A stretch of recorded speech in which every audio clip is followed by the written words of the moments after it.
This is Christopher Moldong of Chris's Storytelling Corner. Today I'm going to do a movie review for Disney's Christopher Robin. Next time I'll have a manga review for Skip Beat Volumes 27 and 28, an anime review for Shimoneta, and a movie review for The Night is Short, Walk On Girl, and The Spy Gone North. Check out my Twitter page and author's Facebook page. Links to all these will be provided on the description. I'd really like to hear from you guys as well, so leave any comments and make sure to subscribe and share this channel as well. So, the way that this is going to work is that I am going to give a detailed recap of Christopher Robin and then give my thoughts on the movie so that we'll have spoilers. As far as an initial grade goes, I'm going to give it a B, and I'll tell you why in my thoughts. So, let's recap Christopher Robin. So, we see a young Christopher Robin leaving for boarding school. So, his friends from the Hundred Acre Woods, Winnie-the-Pooh, Tigger, Piglet, Eeyore, Kanga, Roo, Owl, and Rabbit throw him a goodbye party. In their usual meeting spot, Christopher comforts Pooh and tells him that he would never forget him. Despite this, his experiences in boarding school and the death of his father force him to mature quickly. Robin subsequently goes to boarding school, grows up, meets and marries architect Evelyn, with whom he has a daughter named Madeline, and serves in the British Army in World War II. Upon returning, he finds a job as an efficiency expert at Winslow Luggage.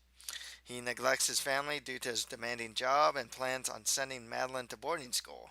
With his company hitting hard times, his superior, Giles Winslow Jr., tells him to decrease expenditures by 20%, largely by choosing which employees to lay off and to present the necessary paperwork on Monday. This forces Christopher to forego his plan of traveling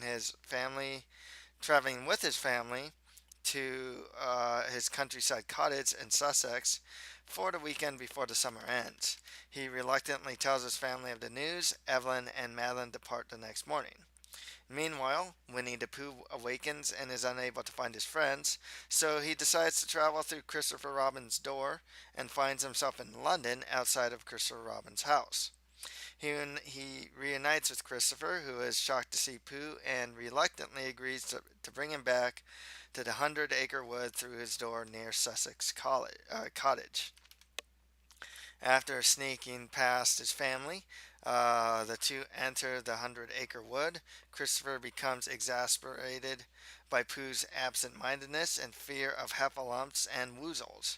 This leads Christopher to get upset with both Pooh about his usual antics, and then tells Pooh that he is not a kid anymore. The two get separated in fog, and Christopher discovers Eeyore and Piglet, who lead him to the others hiding in a log out of fear of a heffalump. He is unable to persuade his friends that he is truly Christopher Robin, as they believe he's a heffalump, and he pretends to defeat a heffalump to convince them with Eeyore's help. Everyone comes out of hiding when they realize that he is Christopher Robin all grown up, and as everyone gathers over to him with joy in seeing him again. They all reunite with Pooh at their meeting spot as Christopher goes over there and apologizes for getting upset with him before.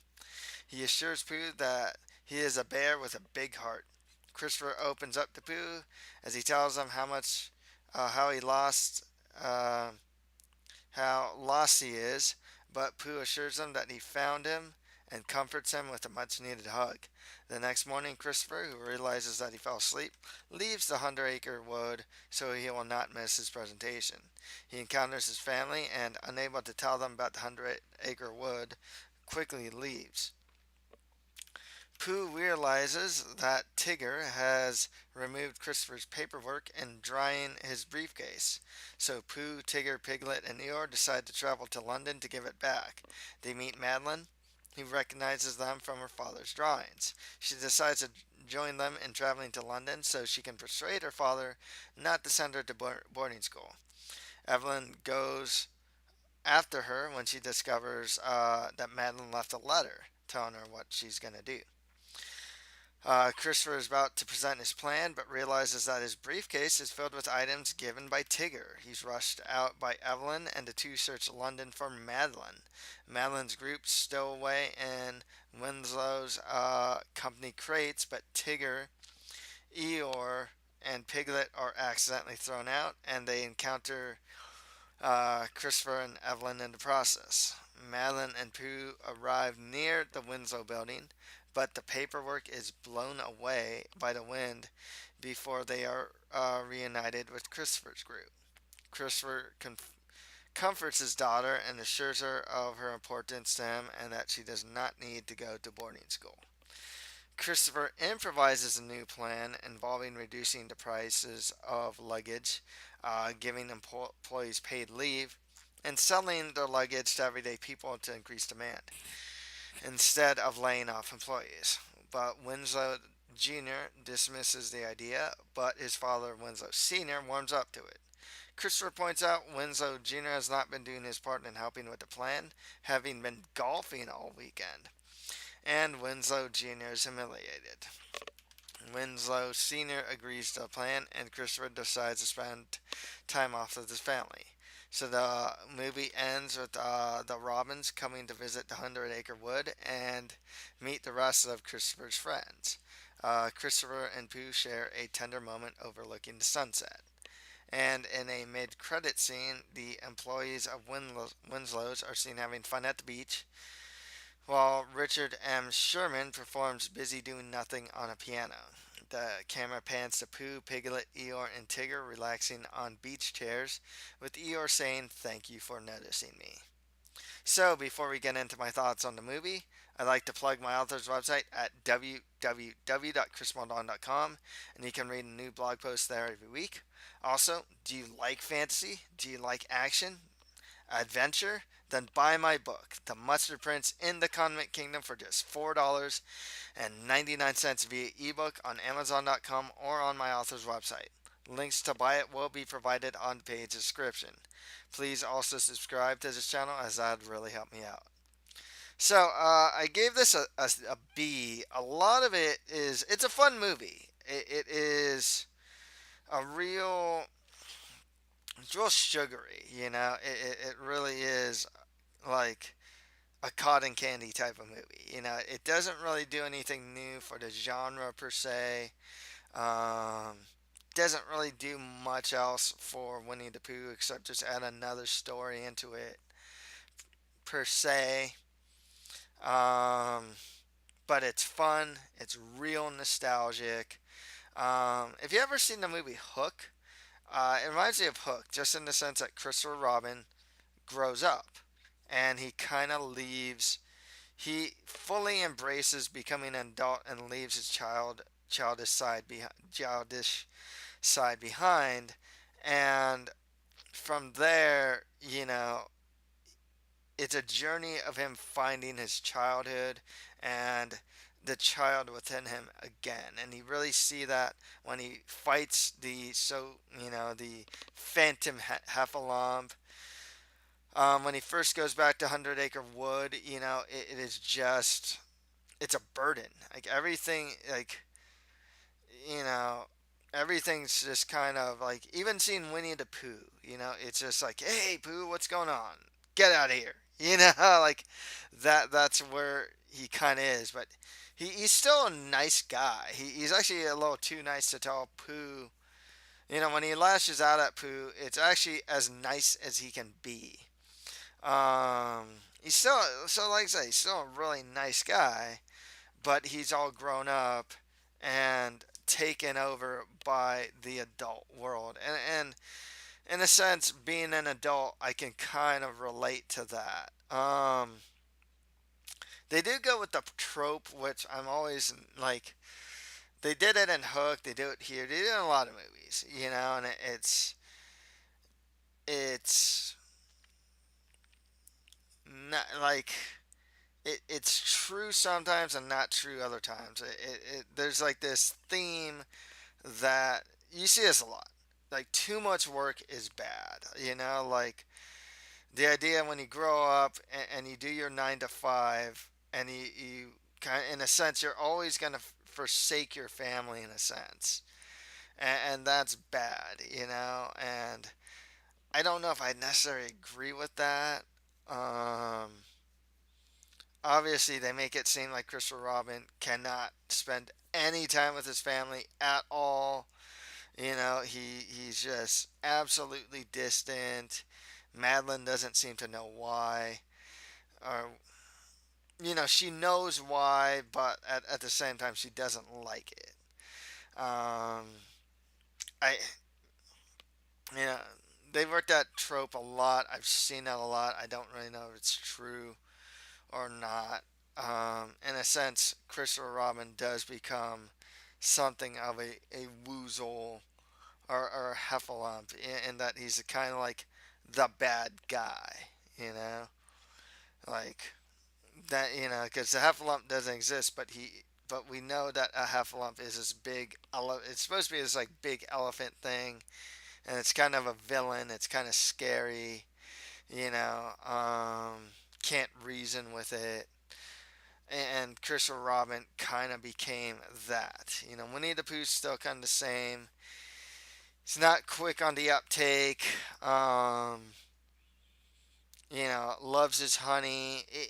He's pretty much who he is, but will have his words of wisdom because he represents something that's simple and innocent. That's Winnie the Pooh in a nutshell.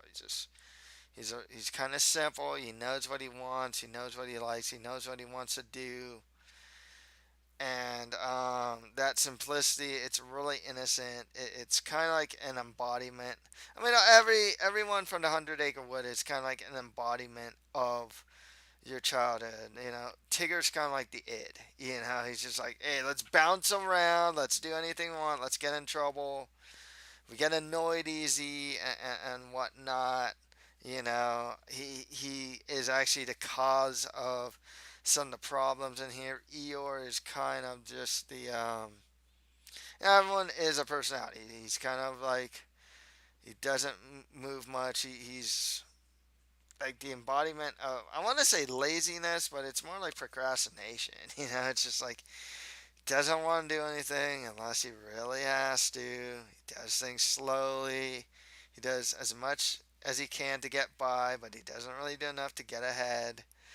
Um, and then you have like Piglet, who's a bit cowardly, a bit more timid, and whatnot, but can be courageous at times. And other characters just kind of represent something else as well. You have Madeline, who's still a child and still has that childhood wonder, adventure. And it's like, oh, we gotta go to London. Oh, I'm there. Like Madeline's just okay. I'm there. Let's do it. You know, like, like, oh, hey, you're from my father's drawings. Great. Let's be friends. Like that. That's it. I accept you right away. She's a little hesitant at first, and then afterwards, like, okay, we're all friends now. Evelyn was just kind of there. She's trying to put everything together. She's the she's kind of the go between. If anything, Evelyn, I guess, would be something of the core. She's the one that's trying to put everything together. Her daughter, everything connects through Evelyn in a sense, And when she goes to Hundred Acre Woods, she's a bit more surprised, like, oh my gosh, like, wait, what's going on, um, and whatnot. Then he had Winslow Jr., who was the villain. Um, Very typical, he's playing golf. He embodies the spoiled corporate type. He's playing golf. He has other people do his work. He takes the credit. It's everyone's just an embodiment of something. Can't really say what the Hundred Acre Woods. I mean, Hundred Acre Woods is the embodiment of childhood. It's innocence. It's like it's nature. It's just like it's freedom. There's a sense of liberty, sense of escapism, sense of fantasy and adventure. It's just these woods with these like incredible creatures that kind of inhabit these woods, and it's fun. That's the other thing too. It is fun. And this whole movie, at the end of the day, like I said, it's cotton candy. It's fun. It's very nostalgic. I'd recommend it if you're a fan. Like you're not gonna be disappointed. Like I said, it's funny. thought it was relatively well written. It's pretty basic, you know. It's pretty much what you'd kind of expect. The conflict isn't much of a conflict, you know. It's like, oh, hey, we got to get his paper. Oh my God, we got to get Christopher Robin's papers to him, and that's kind of it, you know. Like, that's the conflict, and when it doesn't happen, he comes up with a different idea. He kind of goes outside of himself to figure out the problem. Instead of thinking more like the adult, I guess, he kind of thought like the kid. So, yeah, that's pretty much all for today. If you like this, don't forget to subscribe, share, and comment to this channel. Thank you for listening to this movie review. Next time, I will have a manga review for Skip Beat Volumes 27 and 28, an anime review for Shimoneta, and a movie review for, it's an animated movie, The Night is Short, Walk on Girl. I think it's actually anime, and the international movie, The Spy Gone North. Thank you, and until next time.